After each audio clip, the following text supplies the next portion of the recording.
Bismillahirrahmanirrahim. Assalamualaikum warahmatullahi wabarakatuh. Alhamdulillahirabbil alamin. Shalatu wassalamu ala asrofil anbiya'i wal mursalin sayyidina Muhammadin wa ala alihi wa sahbihi ajma'in. Raditu billahi rabba wa bil islami dina wa bi Muhammadin nabiyya wa rasulah. Rabbi israh li sadri wa yassir li amri wahlul 'uqdatam min lisani yafqahu qawli. Ya Fattahu ya Alim. Pertama-tama, marilah kita sama-sama panjatkan puja, puji serta syukur kita kehadirat Allah Subhanahu wa taala, yang mana atas limpahan rahmat, hidayah, inayah dan keridhaannya kita masih diberi kesempatan berupa nikmat usia, nikmat sihat, yang mana dengan nikmat itulah kita masih dapat menjalani kehidupan, menimba ilmu, menebar kebermanfaatan. Kita doakan juga kepada keluarga kita, saudara kita, rekan kita, tetangga kita yang sedang diuji oleh Allah dengan wabah penyakit. Semoga Allah senantiasa memberikan ketabahan, memberikan kekuatan, dan mengangkat penyakitnya, dan diganti dengan kesehatan yang tidak meninggalkan bekas. Kita doakan juga supaya wabah penyakit ini cepat hilang dan kita dapat beraktivitas seperti sedia kala kembali. Amin.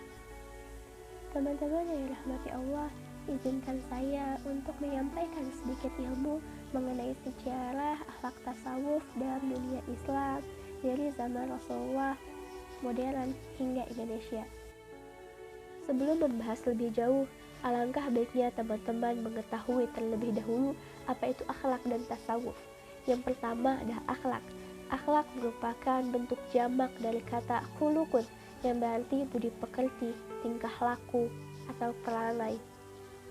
Akhlak ini bersinonim dengan kata etika dan moral. Apa itu etika dan moral? Etika dan moral merupakan suatu ilmu yang membahas mengenai baik atau buruknya suatu perbuatan, hak atau kewajibannya suatu perbuatan, patut atau tidak patutnya suatu perbuatan, dan boleh atau dilarangnya suatu perbuatan. Sedangkan yang kedua adalah tasawuf itu sendiri. Apa itu tasawuf? Tasawuf merupakan suatu upaya yang dilakukan untuk meraih kesucian diri dengan cara menjauhkan dari hal-hal yang dapat membuat dirinya lalai akan Allah Subhanahu wa taala. Teman-teman yang dirahmati Allah, orang yang bertasawuf bukan orang yang selalu saja duduk di masjid, bukan selalu saja memegang tasbih, bukan saja yang selalu ruku dan sujud, bukan seperti itu. Tetapi orang yang bertasawuf yaitu orang yang segala sesuatunya berlandaskan atas keyakinan dan mengharap ridho Allah Subhanahu wa taala. Ia bekerja karena mengharap ridho Allah, ia belajar karena mengharap ridho Allah, ia beribadah karena mengharap ridho Allah. Itu yang merupakan yang disebut dengan bertasawuf. Orang yang bertasawuf ini disebut dengan nama sufi.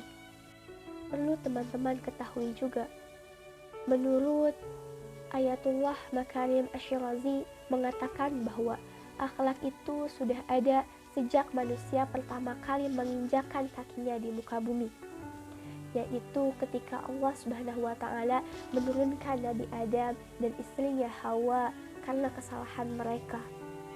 Allah menurunkan mereka beserta dengan diturunkannya pula pelajaran, yaitu berupa perintah, larangan, dan akhlak yang mana menuntutnya untuk dapat berbuat baik, untuk dapat berinteraksi dengan baik dengan sesama. Teman-teman dapat lihat juga bahwa nabi-nabi terdahulu sebelum adanya Islam, Allah telah memerintahkan mereka untuk mengesahkannya dengan akhlak, dengan budi, dengan pekerti yang baik. Hingga datangnya Islam melalui makhluk mulia Nabi Muhammad SAW, Allah telah memberinya petunjuk yang mana dapat digambarkan bahwa ia adalah seorang sufi. Melalui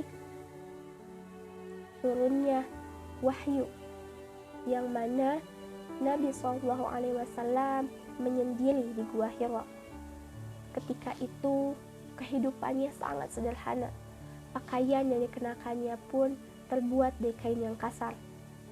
Tambalan, bolong, ada di mana-mana, menandakan bahwa dirinya sangat sederhana, tidak neko-neko, tidak bermegah-megah.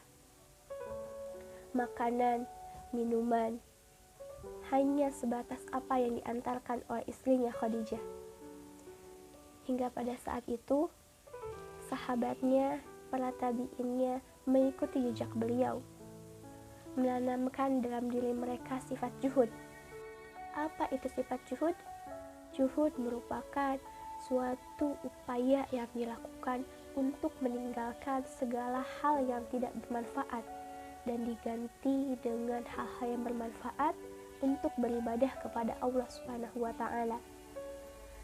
Para teman-teman sekalian, ada sahabat yang mengikuti jejak Rasul, di antaranya yaitu Umar bin Khattab, Abu Bakar As-Siddiq, Abu Darda, Abu Hurairah, dan lain sebagainya. Mereka merupakan orang-orang yang mengikuti jejak Rasul, mengikuti langkah Rasul. Salah satunya mengikuti kesufian, mengikuti kezuhudan, mengikuti tasawuf ini. Waktu demi waktu terus berlalu, tasawuf pun mengalami perkembangan dan perubahan. Yang sayangnya, perubahan ini mengarah kepada kemusyrikan dan keluar dari syariat Islam. Muhammad Abdul Wahhab melihat rusaknya tauhid umat Islam disebabkan karena dangkalnya pengetahuan akan agama mereka. Mengapa demikian? Muhammad Abdul Wahhab dalam perjalanannya menyusuri wilayah-wilayah Islam, ia melihat sudah adanya makam Syekh Tarekat yang menandakan ada pula islamisasi di sana. Namun, setelah Syekh tersebut meninggal, umat Islam berbondong-bondong mengunjungi makam Syekh tersebut dengan berbagai hajat dan niat yang dibawa, seperti halnya jodoh, kesuksesan, kesembuhan penyakit, kelancaran usaha, dan lain sebagainya. Hingga pada abad ke-18 muncullah suatu ajaran anti-sufi bernama Wahabi yang dipelopori oleh Muhammad Abdul Wahhab. Ajaran ini menitik beratkan kepada ketauhidan dan mengecam akan praktik-praktik tradisional muslim yang mengarah kepada kemusyrikan. Pada abad ke-19 lahir pula suatu ajaran bernama Salafi modern yang dipelopori oleh Muhammad Abdul dan Jamaluddin Al-Afghani. Pada dasarnya, baik itu ajaran Wahabi atau Salafi modern, kedua-duanya memiliki tujuan yang sama, yaitu untuk memurnikan kembali ajaran Islam menjadi agama tauhid, yaitu agama yang mengesahkan Allah Subhanahu wa Ta'ala, dan menolak akan adanya praktik kemusyrikan dan syariat yang di luar agama Islam. Di Indonesia, tasawuf hadir bersamaan dengan hadirnya pula Islam yang dibawa oleh para pedagang ataupun para utusan. Ada juga yang pergi ke Timur Tengah untuk memperdalam agama dan kembali lagi untuk mengajarkannya. Salah satunya adalah Hamzah Fansuri. Beliau lahir di Fansul, Aceh. Pada awalnya ia mengenyam pendidikan di kota kelahiran, kemudian pergi ke Timur Tengah untuk memperdalam agama. Salah satunya adalah tasawuf falsafi yang berguru kepada Iraqi, murid dari Syadar Adin Al-Hunawi, murid dari Ibnu Arabi. Setelah mengenyam pendidikan di sana, kemudian beliau kembali lagi ke Indonesia untuk mengajarkan kepada muridnya di pesantren. Ajaran yang dikembangkan oleh Hamzah Fansuri ini diturunkan kepada muridnya Syamsuddin Al-Sumantrani. Selain dari Hamzah Fansuri, tokoh selanjutnya yakni Muhammad Darwis atau yang sekarang dikenal dengan nama Kiai Haji Ahmad Dahlan, pendiri dari Muhammadiyah. Mungkin cukup sekian yang dapat saya sampaikan, kurang lebihnya mohon dimaafkan. Wassalamualaikum warahmatullahi wabarakatuh.